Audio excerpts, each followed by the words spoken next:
So today, yeah, like I said, we're going to be talking about acting and trying to simplify things down into an idea and a concept that we can apply constantly and all the time, no matter what we're doing.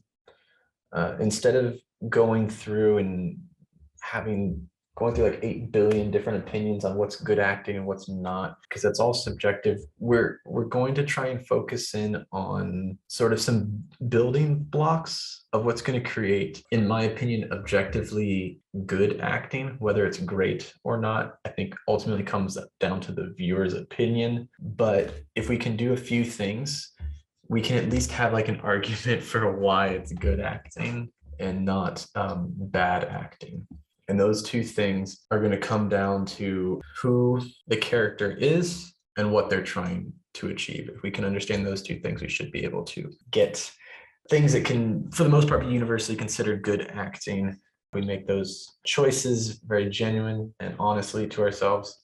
So that's kind of the goal we're going to be trying to go through here. Well, so a lot of people will say acting is reacting. In every scene, every moment, a character will have a goal. It would be something they're trying to achieve, and they're going to act and do things in order to achieve that goal.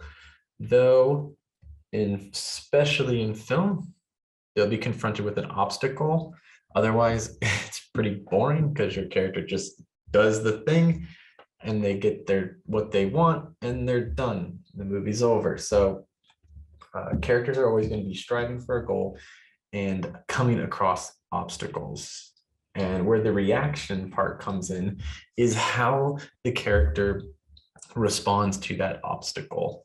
So a character is going to have a goal in mind.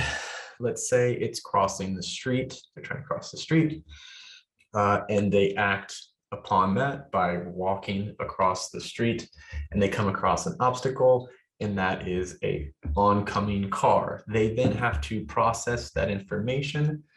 There's a car coming now, and then they have to decide how they want to react. And that reaction is going to be determined by who the character is, their past, their upbringing, what they've experienced so far in their life, and also their relationships with the world around them, props, environments, characters, and all those things. Whether the character decides to run across the street or casually walk and not care about the car or turn around and go back is going to be determined on who they are as a person. So that's something that we'll really have to make sure that we understand, is who they are as a person. If we don't know that, then we can't make that decision. So the two things we want to try and take from all of that is that we first need to understand who our character is and what their goal is. If we don't know those two things, then we're just making arbitrary choices, and that's really difficult. And and it's like playing darts with a blindfold. It's like, why bother? Like, why make it that difficult for ourselves? But if you can back up all of your acting choices to these two things, like, hey, my character didn't cross the street because they were previously hit by a car and their goal was to cross the street, but there was a car, it's going to be hard to argue that acting choice because you have the support from who your character is and the goal that they're trying to achieve. So we need to understand those two things in order to be able to make any kind of critical decision on what our character should be doing. So those are the first two things we're going to want to know, and that's going to dictate what kind of choices we make for our character. So one of the first things we do, and kind of we already started to do this a bit, at least talk about it, is we need to figure out who our character is. And that's going to come to, their past, potentially physical traits at times that can adjust how a character might act or react. And then of course, the relationship with things in the scene. Everybody has different, some kind of connection or lack thereof to objects in the scene or other characters. That's going to change how they might react. For example, like the stuff in my apartment, for most other people, they're not going to have any kind of connection to it whatsoever. But for some of the stuff here, I have some kind of connection because it is my things, and there's some kind of past relationship I had with those things. So I will react differently than say someone else who doesn't have that. So when you're building your character, just try and figure out their backstory. You need to understand them as much, or as well, sorry, as well as you understand yourself. So these are like as basic of questions that I randomly chose years ago. But basically you want to be able to describe your character to someone to the point where they could have an understanding of who they are.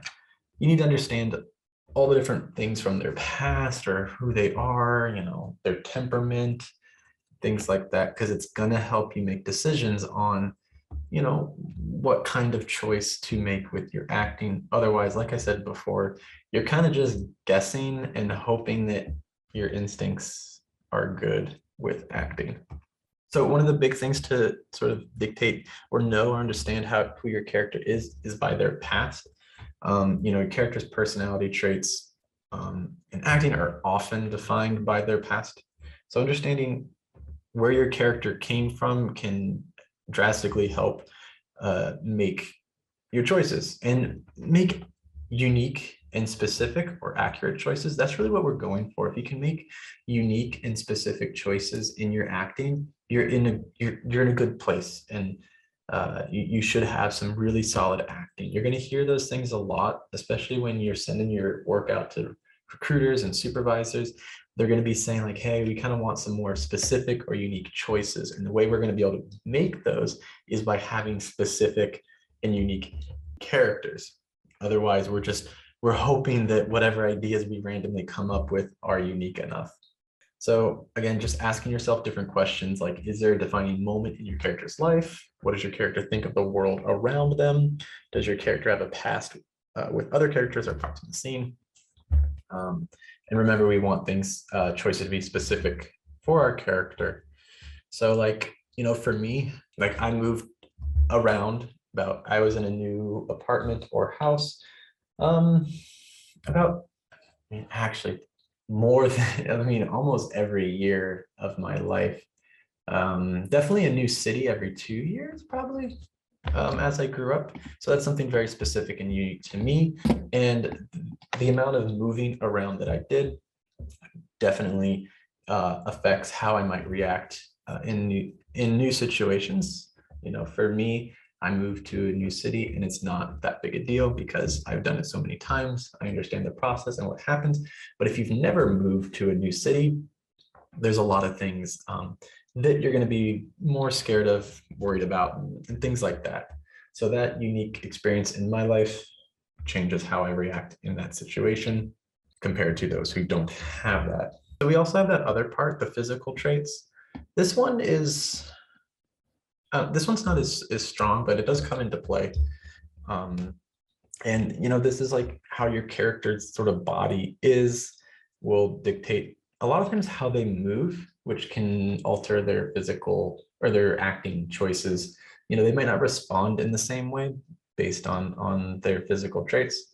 The example we have here is, an old man is going to respond very differently than a little kid or an elephant. And, they might have the same emotional drive behind what they're doing, but the way it's physically and visually seen is going to be different because they can only move in certain ways.